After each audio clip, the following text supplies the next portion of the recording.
10 survivors used the broken parts of the plane to build a glider in no man's land just when they thought they were about to fly the plane out of danger. A group of bandits chased after them. The captain has no choice but to force the plane to start a chase in the desert. The plane was running wild in the desert, but the cliffs suddenly appeared in front of the plane. If the plane could not take off, the only thing waiting for them was to be crushed. It's a thrilling encounter that makes you wonder why they crashed in the desert. The story began a few days ago. Deep in the desert, there is an oil exploration base. This day a plane appeared without warning. The engineer Ellie keenly sensed that something is not right and immediately approached the boss to ask for specifics. However, the boss told Ally that due to the long-term failure to complete the task of oil exploration, the company's senior management decided to close the airport and evacuate all staff to minimize losses. Ally tries to persuade the leaders to change the decision, but the response is very disappointing. So she found the captain Bruce Hope that he can help to do something. But Bruce said that he is only a part-time worker cannot change the company's decision. But Bruce says he's only a part-time employee who can't change the company's decision. Ellie can't change the situation, so she accepts to shut down the airport and evacuate. We all worked together to put the base station materials back in place,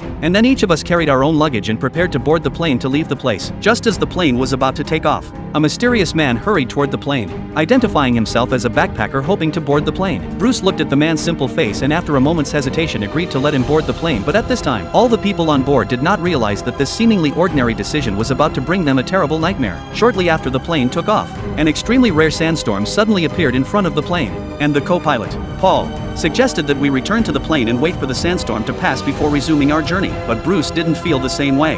He thought it would be a waste of time to return to the plane, and with the certainty of his piloting skills, Bruce didn't give a damn about the sandstorm. So he ignored Paul's advice and drove the plane straight into the storm. The mysterious man sensed something strange through the window and rushed to open the door to ask the captain what was going on. He said that the plane was now seriously overloaded and that for safety reasons he had to turn back and wait for the storm to pass. But instead of taking his advice, Bruce ordered Paul to close the door and kick the man out, insisting that he would fly the plane through the storm. No one expected the plane to dive into the center of the storm when the control system sounded an alarm. Bruce was sweating profusely and could not figure out the plane was completely out of his control. Bruce had no choice but to force the plane into a forced landing, but the storm was too violent and the dust was too thick to see, and the plane hit a rocky outcrop during the descent. Luckily, Bruce was able to land the plane on a flat sand dune. The survivors began to think about how to get out of this desperate situation. The captain took stock of the supplies available and concluded that they would only last for about 10 days, so they had to find a way out of the desert in the meantime. While everyone was worried, the captain was approached by a mysterious man who claimed to be an airplane builder and said that he could use all the parts of the plane to build a simple plane to escape from the desert. The captain weighed his options and agreed to the man's proposal,